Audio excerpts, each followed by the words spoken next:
Nama lengkapnya Dipa Nusantara Aidit. Lahir di Belitung Timur, 30 Juli 1923. Ia tumbuh dalam keluarga sederhana, tapi sejak kecil sudah dikenal bersemangat, keras kepala, dan haus ilmu. Aidit menempuh pendidikan di Belitung lalu pindah ke Batavia, Jakarta, untuk melanjutkan sekolah menengah. Di kota inilah ia bersentuhan dengan dunia politik, organisasi pemuda, dan gagasan-gagasan revolusioner yang sedang meletup pada dekade 1930-an. Aidit muda sering nongkrong di Menteng 31, asrama pemuda yang kelak jadi pusat kader-kader. Di sana, ia berkenalan dengan tokoh-tokoh yang kelak terkenal. Sukarni, Chairul Saleh, Wikana. Semangat anti-kolonial, nasionalisme. Jepang masuk ke Indonesia 1942, Belanda runtuh, dan generasi muda seperti Aidit melihat peluang baru. Revolusi.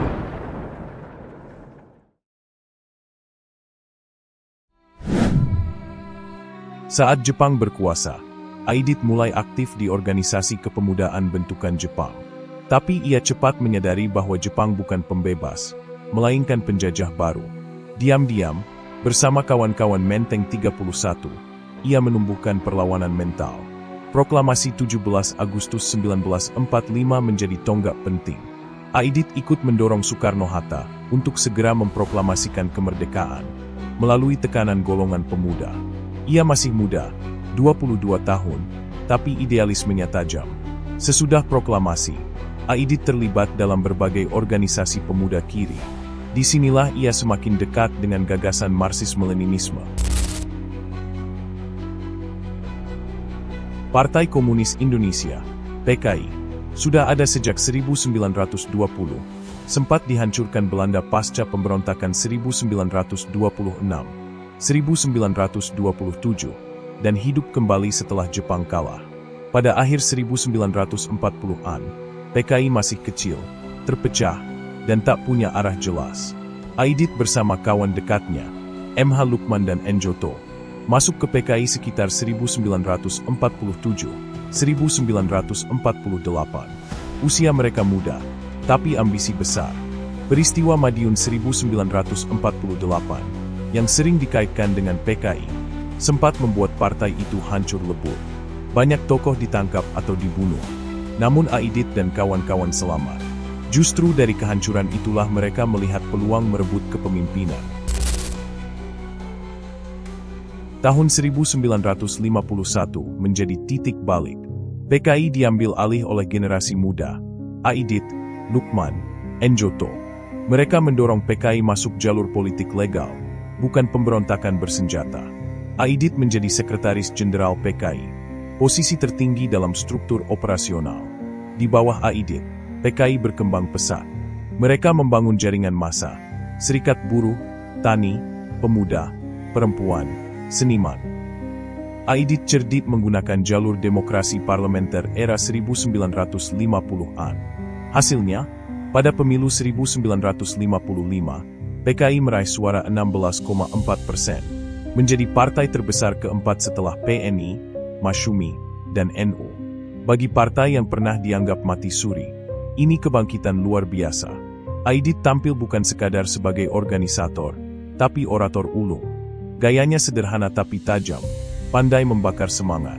Ia juga dekat dengan Soekarno, yang semakin ke kiri dengan konsep Nasakom, nasionalisme, agama, komunisme. Aidit paham, kekuatan PKI bukan di senjata, tapi di masa dan kedekatan dengan Presiden Soekarno. Ia selalu menunjukkan loyalitas tinggi. Ia dukung semua kebijakan Bung Karno, dari demokrasi terpimpin, konfrontasi dengan Malaysia, sampai pembebasan Irian Barat. Namun di balik itu, Aidit juga memperkuat ideologi komunis. Ia membangun kedekatan dengan Uni Soviet dan RRT, Republik Rakyat Tiongkok. PKI jadi partai komunis terbesar di luar Uni Soviet dan Tiongkok, dengan klaim 3 juta anggota inti dan 20 juta pendukung lewat organisasi sayap. Aidit percaya Indonesia bisa menuju sosialisme dengan jalan khas Indonesia, tanpa revolusi berdarah. Tapi ia juga sadar bahwa tentara, terutama Angkatan Darat, melihat PKI sebagai ancaman. Sejak awal 1960-an, hubungan PKI dan Angkatan Darat makin panas. PKI menekan agar militer di bawah kontrol sipil. Mereka mendukung pembentukan Angkatan Kelima, buruh dan tani bersenjata.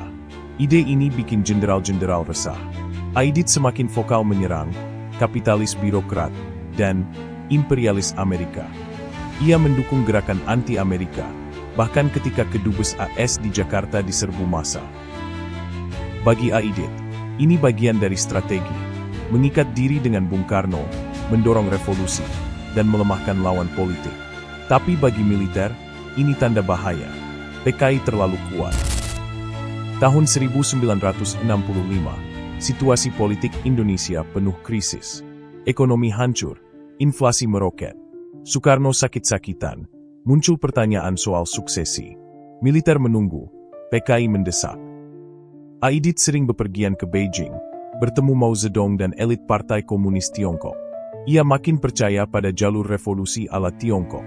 Ada indikasi Aidit merancang sesuatu untuk mengantisipasi transisi kekuasaan. Lalu pecah peristiwa malam 30 September 1965. 6 jenderal diculik dan dibunuh kelompok yang menamakan diri Gerakan 30 September, G30S. Aidit segera dikaitkan. Dokumen-dokumen menyebut Aidit berada di Halim malam itu, markas G30S. Ia juga sempat ke Yogyakarta memberi instruksi PKI lokal. Versi resmi Orde Baru, Aidit dalang utama. Versi lain, Aidit tahu tapi tidak mengendalikan. Apapun kebenarannya, nasibnya sudah tamat. Begitu G30S gagal, Angkatan Darat di bawah Soeharto bergerak cepat menghancurkan PKI. Aidit kabur dari Jakarta, bergerak ke Jawa Tengah.